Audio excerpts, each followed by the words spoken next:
Welcome to the 10-12 overtime, where we take some time, 20 to 30 minutes or so, to dive deep into a particular topic. Oftentimes, we're looking at different statistics and graphs. We needed to talk some Big 12 men's basketball.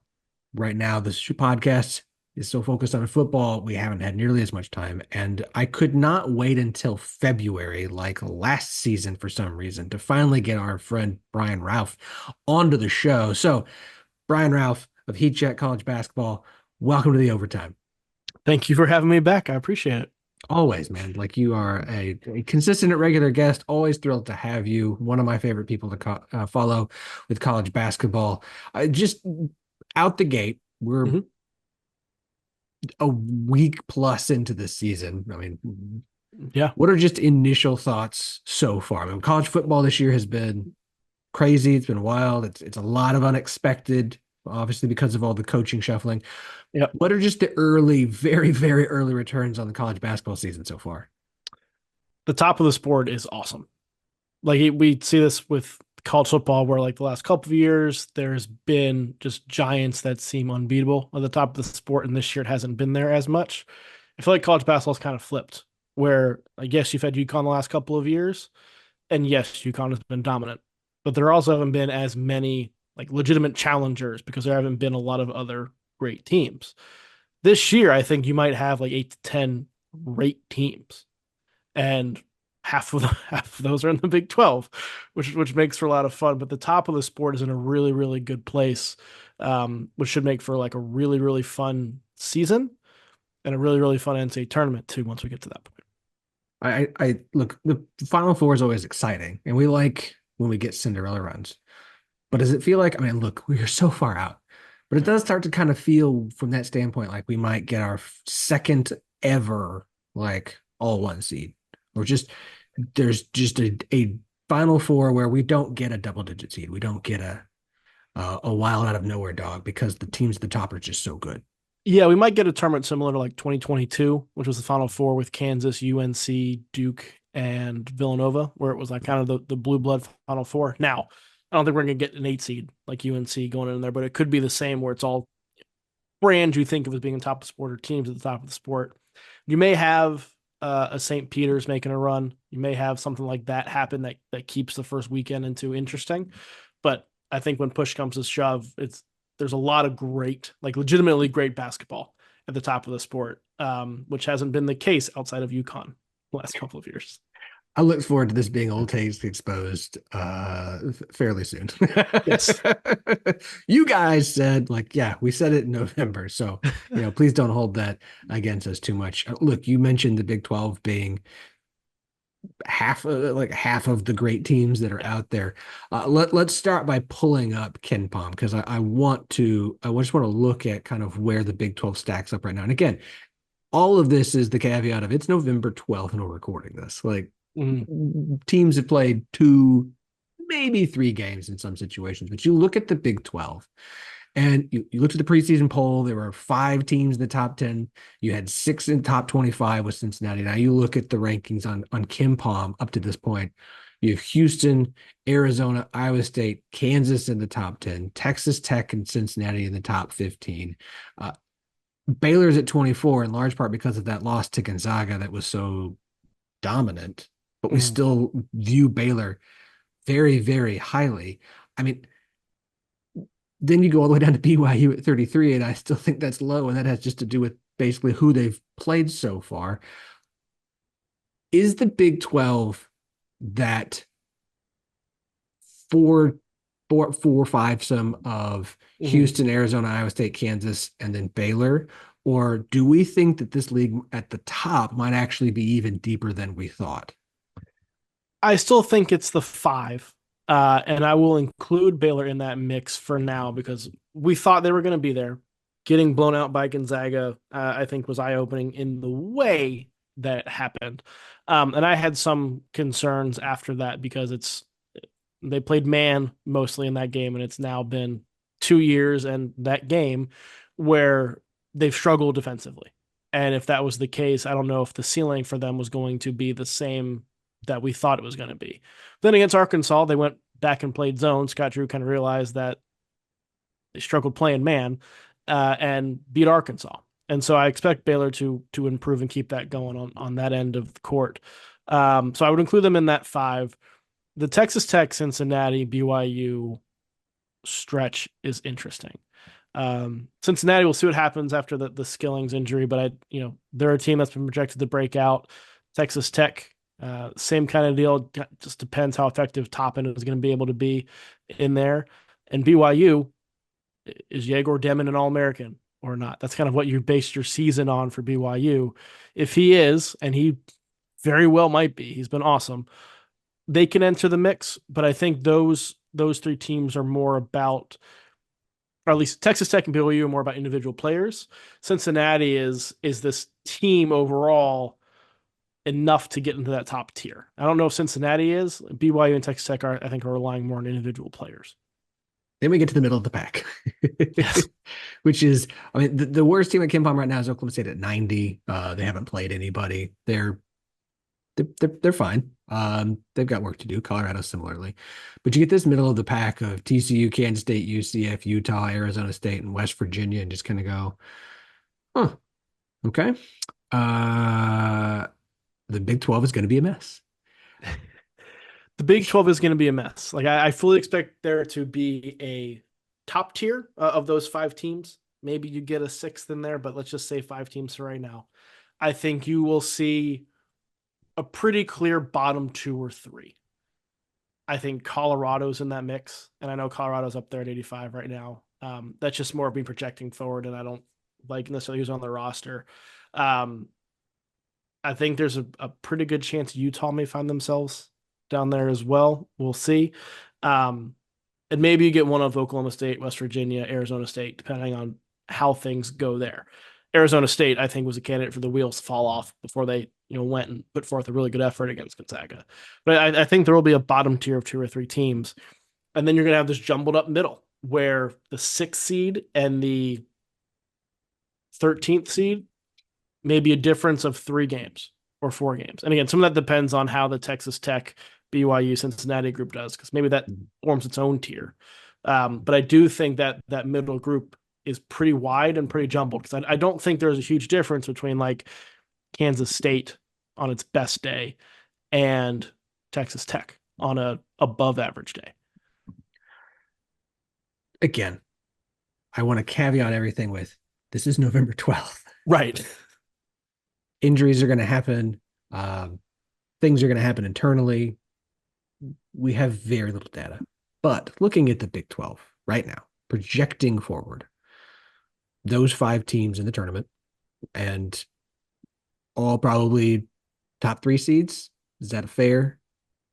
Well, the way it would look right now, absolutely. Okay. And so your concern from that standpoint is when you get something that's that top heavy dominant with that many teams, when you have that many teams, 5, even in a 16-team conference, 5 dominant teams and 5 teams who could potentially be 3, at worst 4 seeds, right? Top 4 seeds. Does that put a cap to you on how many teams can make the tournament? Or does the Big 12, have we finally got the Big 12 to the point where it's going to get the benefit of the doubt and some teams on the lower end are going to have more opportunity to get in than they might have in years past?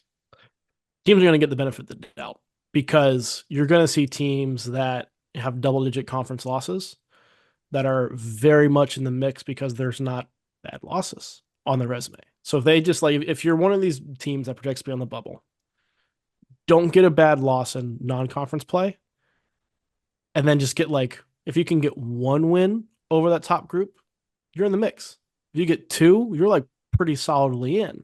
And we've seen this happen in the past with the Big 12 where teams got in with 7-11 conference records, or at least in the mix 6-12 conference records. And people are like, how is this happening? Why is this happening? And it's well, they lost to good teams, and you stack them up against other bubble resumes, and pick on the ACC because that's been down.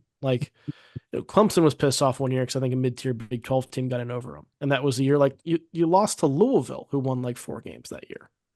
Yeah. When the margins are so thin in the bubble conversation, yeah, good losses don't matter as much as who you potentially beat. And there aren't bad losses really available for you in the Big 12. So I think when it gets to that time, The strength of the top of the league, yes, may cause some of the overall records to look a little bit skewed, but the strength of resumes are still going to be pretty high. I'm going to throw up some different graphs from CBB Analytics, which is a absolutely fantastic group that we are partnered with again this season. This is fun. I want to go through a couple different ones and discuss again, very early look, but I wanted to look at to start off 3-point field goal attempts versus points in the paint. So Mhm. who's relying heavily on the long ball and who's playing more inside or well-rounded basketball. It was just to see what happens. And okay, not a lot of 3-point shooting. BYU relied heavily on the three last year. They're still shooting more than everyone else through 2 games. And then we get over here to Utah, who,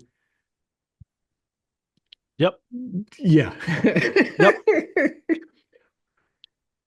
Is this just a matter of roster? Is this a matter of scheme?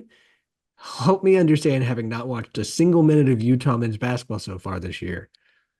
This seems like an interesting Yeah. recipe. It is, I think, more about personnel than overall scheme because Utah under Craig Smith has been like a mid tier in the country in terms of 3-point rate, but they've also had better interior play the last couple of years. And as I mentioned this year, I kind of expect them to be in that bottom tier because the roster doesn't seem great. The talent doesn't seem great. The best thing that they do is they have a couple of shooters. And if you want to, like, analytically speaking, increase your chances to win, decrease your margin for error, you take your percentage shots at the three instead of your percentage shots at the two. And so I think there's some accounting for that as well, where it's we know we're going to be kind of undermanned. Let's hope we get hot from three because we do have some good shooters. Which is interesting antithesis of your Kansas, your Cincinnati, and your Arizona are up here. Mm-hmm. You got most of your people right here on the reasonable amount of 3-pointers, middle line, kind of where you want to be. Uh, not doing a lot in the paint, but then you get Arizona and Cincinnati and Kansas up here. They're Yeah. like, we're good. We're just gonna go. And then you get Houston, who's like, we don't shoot threes.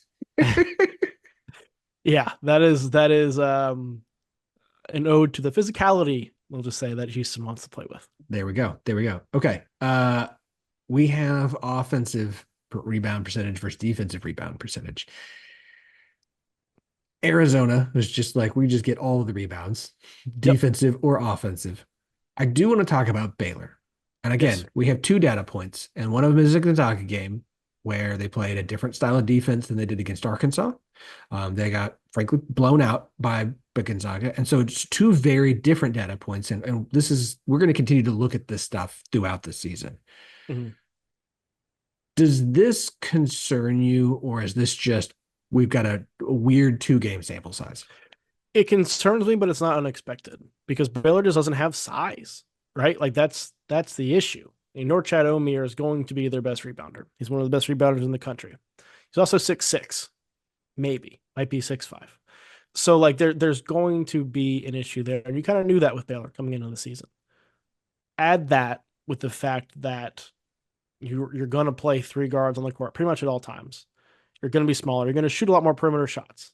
Like one of the reasons Arizona is up so high right now is because they are so much bigger than everybody that they've played, and everything's come in the paint, right? I do think these two things Yes. go together. You have the highest amount of points in the paint per game of everybody, and you have the highest amount of offensive defensive rebound. These two things correlate to me to Yes. some extent. Yes. And Baylor wants to play smaller lineups that result in longer shots, that just by the nature of those shots results in lower rebounding percentage. So there is that part coupled with the fact that you are small, coupled with the fact that you have like one real good rebounder. It's something Baylor is going to have to fight against all season. Again, we're going to keep track of these throughout the season, and shout out CBB Analytics. I don't want to call them a sponsor. They kind of are. Here's the deal. They do have a user account for anybody who wants it. Go to cbbanalytics.com, check it out. It's like $30 a month. And this stuff is absolutely incredible. You just scroll through, and what would you like to look at? Let's talk about assist to turnover percentage versus turnover percentage. Yep. Um, this, meanwhile, for Utah is awesome. Hmm. This for Houston. That's why, again, this is so early, but I love going through this stuff and seeing how things develop throughout the year. Brian, I'm gonna put you on the hot seat or the spot here. Okay. Um, we've got five teams that we feel really good about, and obviously Baylor has flaws that we have now seen kind of shown out Yep. quite glaringly. And so we're not going to remove them from that pack yet, but they're number five. Let's call them of this 5 team pack. Who is your Big 12 favorite for this season? Iowa State. I had this take last year, and it with guys that Iowa State brought back. I think Iowa State is who everybody thinks Houston is. Ooh, And it showed itself some the end of last season, particularly in the Big 12 championship game, where Iowa State ran Houston off the court. But stylistically, both really aggressive, physical, in your face defenses with an offense that is more complementary than anything else, right? Houston now loses Jamal Shed and doesn't really replace him. You're counting on guys stepping up, but Jamal Shed made Houston's offense last year. I think the jury's still out about Houston's offense this year. They performed well against Auburn, and Auburn's getting a huge boost because they beat Houston. But that's one game I'm very interested to see in like a month. If it's the top two teams in KenPom versus teams 11 and 12 in KenPom. Be interesting to see from that standpoint. Iowa State brings back their trio of guard or their quartet of guards, excuse me, if you want to include Momcilovic in that conversation. So I think the offense is going to take, at the very least, a slight step forward. I think they upgraded the front court, believe it or not, this offseason. Some of the transfers they brought in. Joshua Jefferson is a huge piece for them and could be a huge piece for them. They're going to, I think, have the best defense in the country. And if they have a top 30 offense as opposed to a top 50 offense like last season, like they're a Final Four threat. that's awesome. That is, Iowa State is the team everyone thinks Houston is. Yep. I'll be dropping that in the Wide Right Natty Light Slack chat or Discord channel. And that'll should be fun to see the reaction to that. Brian, man, I appreciate you hopping on with us today. Again, it's early in the season. We're not going to wait till February because I love doing this. You are doing so much covering college basketball. Obviously, Heat Check college basketball is the place to go, but Yes. plug everything else because like you've got new video content coming out. You've got your Ralph report is awesome as always. But where can everybody find everything? Yeah. So heatcheckcbb.com will have continuing content going throughout the season. The main thing will be Ralph reports on there every Monday and every Friday. A column I've done for years now, highlighting a handful of things from either the weekend's action, if it's on Monday, or the week's action, if it's on Friday, that I think is important to know moving forward. And then you mentioned the video content, and that's up on the Sleepers Media YouTube channel. Make sure you like and subscribe for Sleepers Media. That has a Ralph report that goes up daily. That's more of a individual deep dive into a particular topic.